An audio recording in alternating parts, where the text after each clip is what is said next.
Welcome! In this video, I'm going to show you how I made my Goosebumps crop top and my Addams Family crop top using Inkodye Magical Science UV Sun Fabric Dye stuff.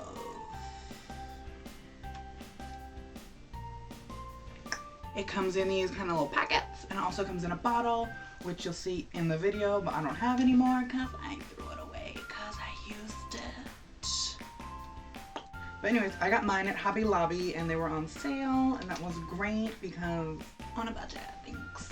But I heard about them a couple years ago when there was a Kickstarter or something, when it was like a cool thing, and I was like, whoa, that's super cool, I want to do it. And when I saw it at the store, I was like, yes, yes, all the yes. With the dye, you can print out a negative using their app and stuff. There's all sorts of instructions that they have, and you can print out a negative on their clear film that you just print on through your printer, or you can try to do what I did, which is a hand-painted negative where you just make your own. You can also just use anything that casts a shadow, any shapes, and anything that's going to block the sun is going to create your lighter spots, and anywhere the sun hits is going to be where the dye turns the colors and stuff. So I decided to make a crop top with my favorite Goosebumps book. I actually can't remember if I even read this book as a child, but it was my favorite episode that I came back to all the time. This and the living dummy ones were my favorite. Oh my god, Stay Out of the Basement. And the dummy 3 or something was really great for me. It was the first time like I heard a character have my name, and it was like a big deal because growing up nobody knew what my name was, and they were like, what? All the time. So now it's a thing. My name is everywhere with different spellings and stuff. So that's fun. So yeah. Let's get started. Ooh. So spooky. So here are some sketches of the general idea of what I was going for. Ooh, spooky. So here is my image, and I'm just gonna make it black and white. And then I'm gonna invert it, and boom, that's basically what we need to replicate. Fancy feast.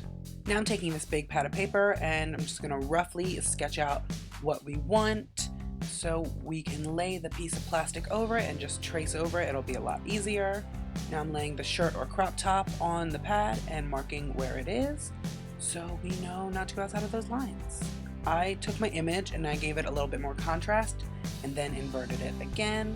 So now we know what we're doing, and we're just gonna roughly sketch out the initial general shapes first, and then we'll go in and add more detail.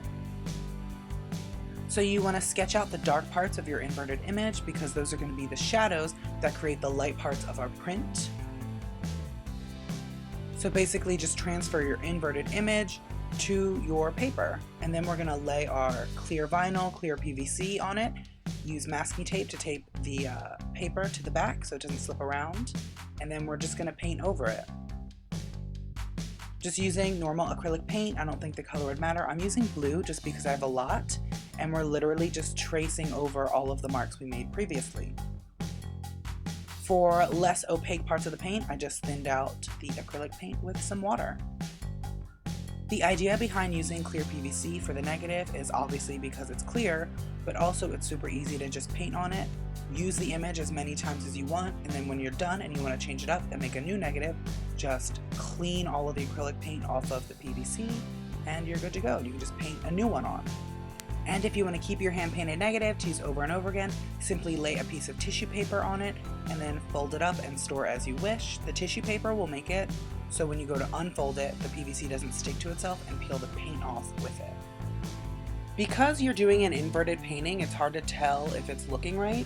So at any point, you can just take a picture and then invert that, and you will get a kind of rough idea of what your print will look like. So now I just put a piece of cardboard between the layers of the shirt and some folded up freezer paper in the sleeves just so the dye doesn't bleed through. And yeah, now just apply the dye. It took a lot to do this one because the print is so large. It took like a half of a bottle. And I found that in later shirts that I did, a foam brush was a lot easier, and it gave me a better, more even application of dye than just a normal paintbrush did. Then I went ahead and blotted off the excess with a paper towel, laid down my painted negative, and then I put a piece of glass from a large picture frame on top to weight it down and keep it kind of flat. I covered it with a sheet to move it outside so it didn't start developing until I was ready for it to. And then I just let the sun do its thing. Science.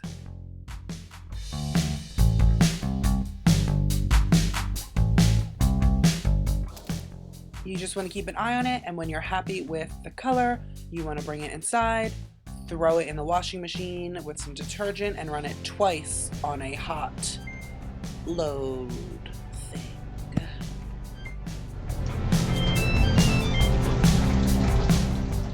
So this is how my first one came out. It's okay, but it's not as clear as I wanted. So I went back to the negative, I added more paint. So when you're making your negatives, make sure that there is a lot of contrast. Make sure that it's dark, full of contrast, really strong. That's going to get you the best results that are clear. And then you want to make sure that when you lay your negative on the shirt that has dye painted on it, make sure that there's a lot of good contact. So press down really hard, make sure it's laying super flat, and then put it out in the sun. Apparently I didn't learn my own lesson and there wasn't enough contrast in my Addams Family negative, so I just fixed it with some fabric markers. Readers beware, you're in for a scare. Trial and error for me making these negatives. Like this one didn't come out that great. The contrast wasn't well enough. You want to make sure that you have a lot of contrast on the negative. So you want to make sure that the paint you're putting on, you build it up so it's really opaque. Also, it'll probably work better if you do it on a very bright sunny day. Every time I did it, it was kind of cloudy and overcast, so that could have had something to do with it. I don't know. So I just went in with a fabric marker and added some detail, and it's fine. It still works. It's still good. It's still here. This one came out great. The first version I made, it's there. It's not really clear. It's more shadowy. It looks really worn. You can also do clean edges and stuff, but I really wanted this kind of like ripped up, scratched type of look, like covers. I want it to be worn and kind of vintagey looking, and yeah. So this is my Goosebumps shirt because Goosebumps covers is my aesthetic. This is my antiseptic. Crop tops. I mean, you don't have to make yours a crop top. Also, if you want to do a big print, keep in mind you're going to use a lot more dye than, is suggested, because it takes up a big spot. So this one packet isn't going to cover a whole. This is only supposed to cover 12 by 12 inches. So this one will do a 12 by 12-ish area. But if you want to cover a full, you're going to need more than one packet. We're going to use like half of a bottle, which is what I did. So yeah, keep that in mind. I think using this, making negatives and hand painting them is so cool because you get that hand painted element. You get to really get into it and you paint it, like you created the whole thing, the whole situation, you did this. That's super cool. And since it's dye, it's soft. If you were to go in with fabric paint and paint the whole thing, it would be stiff and crunchy. It just feels like the fabric, and that's super cool. So I'm gonna get more Inkodye, probably on sale, and dye everything. we come in peace.